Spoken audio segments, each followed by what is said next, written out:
एक मुलाकात ऐसी शख्सियतों के साथ जिन्होंने दिया है अपने जीवन को एक नया मुकाम। रूबरू कराएंगे ऐसी कुछ हस्तियों के साथ एक खास शख्सियत के साथ मुलाकात जयदेव पटेल के साथ नंबर 1 इंडिया न्यूज पर। नमस्कार व्यूअर्स, मैं जयदेव पटेल और आप देख रहे हैं नंबर 1 इंडिया न्यूज। आपका एक बार फिर स्वागत है एक खास शख्सियत के साथ मुलाकात प्रोग्राम में।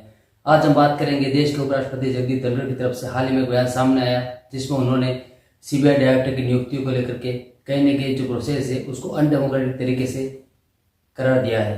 आखिर ये जो सवाल उठाया है, ऐसे में आया जब इलेक्शन कमीशन चीफ जो है उनके कार्यकाल का समय जो पूरा हो गया और नए चीफ इलेक्शन कमीशन की नियुक्ति होनी है, और हाल ही में जिस प्रकार से इलेक्शन कमीशन की जो नियुक्ति है उसमें कहीं न कहीं एक बड़े बदलाव किए गए हैं, जिसके तहत प्रधानमंत्री के साथ साथ में लीडर ऑफ अपोजिशन और एक जो यूनियन मिनिस्टर रहेगा तो प्रधानमंत्री से अपॉइंट किया जाएगा। ऐसे में क्या अब सीबीआई का जो डायरेक्टर होगा उसमें भी कहीं न कहीं सीबीआई को रोल को खत्म करने की जो बात है वो यहाँ पर की जा रही है जगदीप धनखड़ की तरफ से।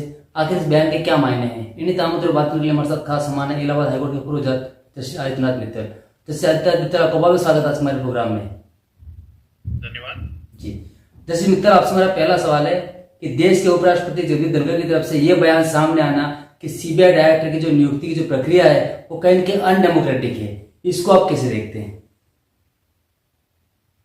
देखिए, महामहिम उपराष्ट्रपति जी स्वयं सर्वोच्च न्यायालय के एक वरिष्ठ अधिवक्ता रहते हैं और उनको कानून की पूरी जानकारी है। जहां तक हमारे संविधान का प्रश्न है, संविधान में जो पद संवैधानिक पद होते हैं उनकी नियुक्ति महामहिम राष्ट्रपति के द्वारा की जाती है।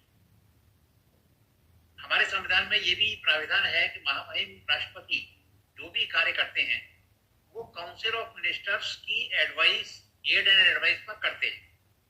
तो जहां तक कार्यकारी नियुक्तियों का प्रश्न है, मैं उनके इस बयान से पूरी तरह सहमत हूं कि इसमें न्यायपालिका का हस्तक्षेप नियुक्ति के समय नहीं होना चाहिए, क्योंकि न्यायपालिका का जो उद्देश्य है वो कानूनों की संवैधानिकता को देखना है, वो नियुक्तियों की संवैधानिकता को देखना है।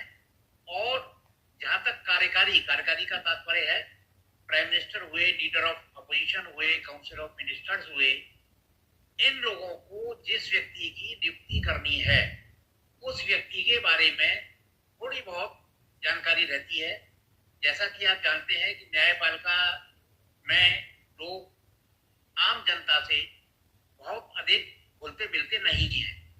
तो चूंकि ऐसे पद पर नियुक्ति किसी सक्षम व्यक्ति की होनी चाहिए, और कार्यपालिका में चाहे वो लीडर ऑफ अपोजिशन हो, चाहे वो हमारे प्राइम मिनिस्टर हो, चाहे काउंसिल ऑफ मिनिस्टर हो, या प्राइम मिनिस्टर के द्वारा नामित कोई भी मंत्री हो, उन लोगों को नियुक्त किए जाने वाले व्यक्ति के क्रियाकलाप के बारे में, उसके बैकग्राउंड के बारे में, उसकी दक्षता के बारे में, उसकी इंटीग्रिटी के बारे में जानकारी होती है।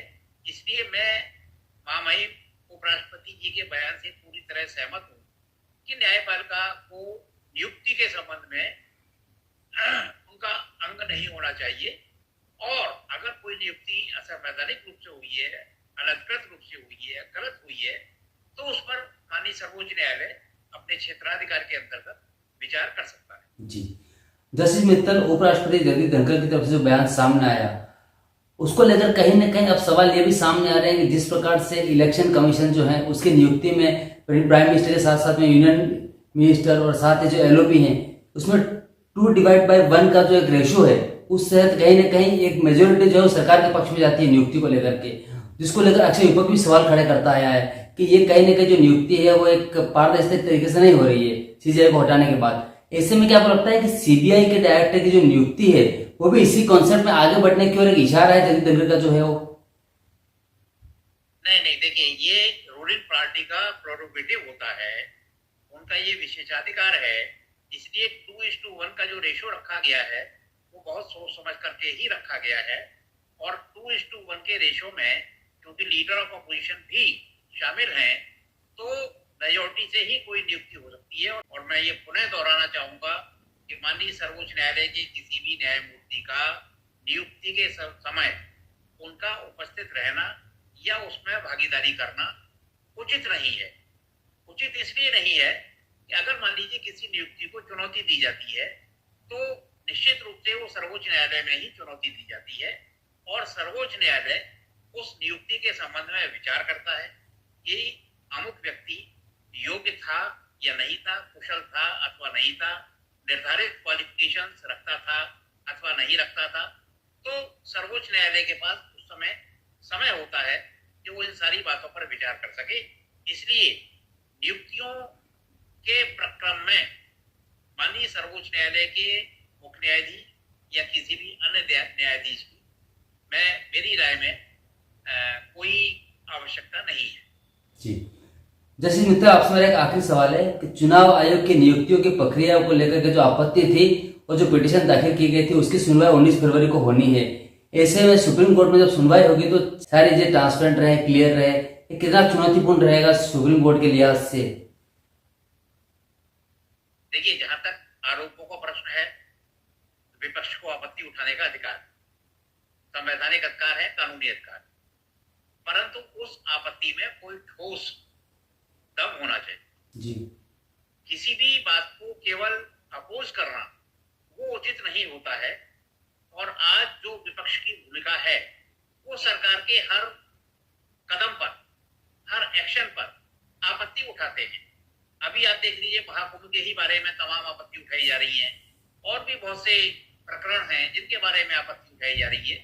तो विपक्ष का काम एक रचनात्मक सहयोग करने का है। हाँ, अगर कहीं कोई त्रुटि है, कोई भूल है, कहीं किसी कहना चाहिए कि सुधार की आवश्यकता है, तो निश्चित रूप से विपक्ष ऐसे है। अब मैं आपको हालिया के एग्जाम्पल्स दे दूं। वक्फ एक्ट पर जॉइंट पार्लियामेंट्री कमेटी बनी। जॉइंट पार्लियामेंट्री कमेटी की बहुत सी मीटिंग, सभी ने जो भी मीटिंग हुई सभी ने अपने अपने विचार रखे, परंतु जब जेपीसी की रिपोर्ट माननीय सदन के पटल पर रखी गई तो विपक्ष वालों ने हंगामा खड़ा कर दिया। हंगामा इस बात को खड़ा कर दिया कि साहब इसमें उनके जो डिसेंट नोट्स थे उनको नहीं रखा गया। सरकार ने स्पष्ट किया कि जितने भी डिसेंट नोट्स थे वो 255 पेजों में उसमें रखे गए हैं। हाँ, जेपीसी के अध्यक्ष के ऊपर जो व्यक्तिगत लांछन लगाए गए थे उनको जेपीसी के अध्यक्ष ने अपने विशेषाधिकार के अंतर्गत उस रिपोर्ट का अंग नहीं बनाया है। जी। तो देखिए, आपत्ति करना आपका काम है, परंतु आपत्ति में कोई तो दम होना चाहिए, कोई तो सार होना चाहिए, कोई तो सुझाव होना चाहिए, कोई तो रचनात्मक सहयोग होना चाहिए। सिर्फ ये आपत्ति कर देंगे साहब सूरज पूरब से क्यों उगता है, पश्चिम से क्यों नहीं उगता, दक्षिण से भी उग सकता है। तो ऐसी आपत्तियां निराधार आपत्तियां होती हैं। और ठीक है, विपक्षी दल भी राजनीति ही करेंगे, कोई चने मूंगफली तो बेचेंगे नहीं। तो उनको भी जनता में अपना ये संदेश देना है कि सरकार जो कर रही है हम उस पर आपत्ति उठा रहे हैं और ये सरकार का काम है कि उनकी आपत्ति अगर उचित है, उसमें कहीं सुधार की आवश्यकता है, तो सरकार इसमें निर्णय लेती भी है और लेना भी चाहिए। जी, जैसे मित्र आपने हमारे लिए समय निकाला और महत्वपूर्ण जानकारी हमारे साथ साझा करी, उसके लिए आपका बहुत बहुत धन्यवाद।